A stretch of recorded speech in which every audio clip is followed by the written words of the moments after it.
रामपुर एक छोटा सा गांव था जो हिमालय की तलहटी में बसा हुआ था। चारों ओर घने जंगल, ऊंचे ऊंचे पहाड़ और सर्द हवाएं इस गांव को एक रहस्यमय आलम में लपेटे रखती थीं। गांव के बाहर जंगल के बीचों बीच एक पुराना खंडहर था, एक प्राचीन मंदिर जिसके बारे में कोई नहीं जानता था कि इसे किसने बनवाया या ये कितना पुराना था। मंदिर की दीवारें अब जर्जर हो चुकी थीं और उसकी छत का अधिकांश हिस्सा ढह चुका था। लेकिन मंदिर के गर्भगृह में एक विशालकाय कांस्य की घंटी अभी भी लटकी हुई थी, जो हर अमावस की रात को बिना किसी स्पष्ट कारण के बज उठती थी। गांव वालों के बीच ये किंवदंती थी कि यह घंटी अपने आप नहीं बजती। कुछ का कहना था कि यह किसी आत्मा का काम है जो मंदिर में कैद है। कुछ का मानना था कि यह एक श्राप है जो सदियों पहले किसी तांत्रिक ने इस मंदिर पर छोड़ा था। जो भी हो, कोई भी अमावस की रात को उस खंडहर के पास जाने की हिम्मत नहीं करता था। जो लोग गलती से वहां चले गए वे या तो लौटे ही नहीं, या फिर उनके साथ ऐसी घटनाएं हुई कि वे पागलपन की हद तक डर गए।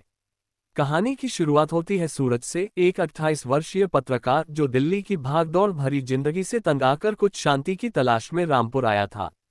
सूरज एक फ्रीलांस लेखक था जो रहस्यमयी और अलौकिक कहानियों पर लेख लिखता था। उसे अपने दोस्त रवि से इस खंडहर और उसकी घंटी की कहानी सुनने को मिली थी। रवि, जो गांव का मूल निवासी था, ने सूरज को बताया कि यह घंटी हर अमावस को ठीक रात 12 बजे बजती है और उस रात मंदिर के आसपास अजीब सी छायाएं दिखाई देती हैं। सूरज के लिए यह एक सुनहरा अवसर था। वह हमेशा से ऐसी कहानियों की तह तक जाना चाहता था। उसने फैसला किया कि वह इस अमावस को खंडहर में जाकर उस घंटी के रहस्य को उजागर करेगा। रवि ने उसे चेतावनी दी, सूरज, तुम शहर वाले हो, तुम्हें इन बातों पर यकीन नहीं होगा, लेकिन उस खंडहर में कुछ ऐसा है जो इंसान के बस का नहीं।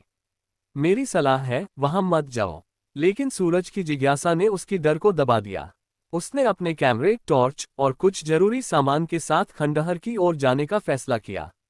उसने रवि और अपनी दोस्त माया को भी साथ चलने के लिए मनाया।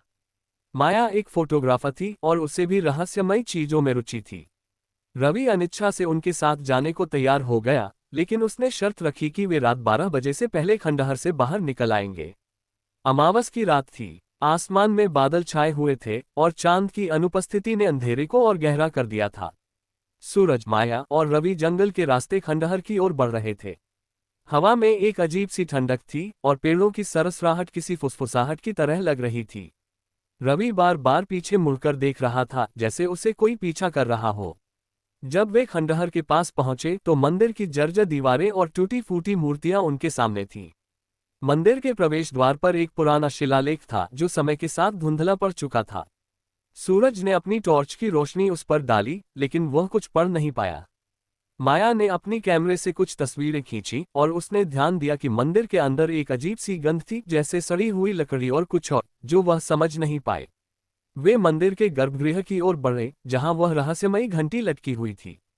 घंटी विशाल थी और उसकी सतह पर कुछ अजीब से निशान उकेरे हुए थे जो किसी प्राचीन भाषा की तरह लग रहे थे। सूरज ने घंटी को छुआ और उसे एक ठंडा झटका महसूस हुआ, जैसे बिजली का करंट। यह क्या था? माया ने पूछा, उसकी आवाज में घबराहट थी। शायद कुछ नहीं, सूरज ने हंसते हुए कहा, लेकिन उसका दिल तेजी से धड़क रहा था। रात के 11:15 हो चुके थे। रवि बार बार घड़ी देख रहा था। हमें अब निकलना चाहिए, उसने कहा। लेकिन सूरज ने उसे रोक लिया। बस 15 मिनट और, मैं देखना चाहता हूं कि यह घंटी वाकई अपने आप बजती है या नहीं। जैसे ही घड़ी ने 12 बजाए, अचानक एक गहरी, गूंजती हुई आवाज पूरे मंदिर में फैल गई। घंटी बज रही थी। उसकी आवाज इतनी भारी और भयानक थी कि तीनों के रोंगटे खड़े हो गए। माया ने अपने कैमरे से रिकॉर्डिंग शुरू कर दी, लेकिन उसका कैमरा अचानक बंद हो गया। सूरज की टॉर्च भी झपकने लगी। यह क्या हो रहा है? रवि की आवाज कांप रही थी। तभी मंदिर के बाहर से एक और आवाज आई, किसी के रोने की आवाज। यह एक औरत की आवाज थी जो दर्द और पीड़ा से भरी हुई थी। सूरज ने टॉर्च की रोशनी बाहर की ओर डाली, लेकिन वहां कोई नहीं था। माया ने कहा, हमें यहां से जाना चाहिए, अभी। लेकिन इससे पहले कि वे बाहर निकल पाते, मंदिर का दरवाजा अपने आप बंद हो गया। एक ठंडी हवा मंदिर के अंदर घुसी और घंटी फिर से बजी। इस बार उसकी आवाज और तेज थी, जैसे कोई उन्हें चेतावनी दे रहा हो। सूरज ने दरवाजा खोलने की कोशिश की, लेकिन वह टस से मस नहीं हुआ। माया ने अपने बैग से एक हथौड़ा निकाला और दरवाजे पर वार किया, लेकिन उसका कोई असर नहीं हुआ। रवि अब पूरी तरह घबरा चुका था। मैंने तुम्हें कहा था सूरज, ये जगह शापित है। तभी मंदिर के अंदर की दीवारों पर छायाएं नाचने लगीं। ये छायाएं किसी इंसान की नहीं थीं, वे लंबी, विकृत और डरावनी थीं। माया ने चीख कर कहा, यह क्या है? सूरज ने अपनी टॉर्च को चारों ओर घुमाया लेकिन उसे कुछ दिखाई नहीं दिया। फिर अचानक एक काली आकृति उनके सामने प्रकट हुई। यह एक औरत थी जिसके लंबे, उलझे हुए बाल थे। उसका चेहरा पीला था और उसकी आंखें खाली थीं जैसे उनमें कोई आत्मा न हो। उसने सूरज की ओर देखा और धीमी, भयावह आवाज में कहा, तुमने मुझे जगाया।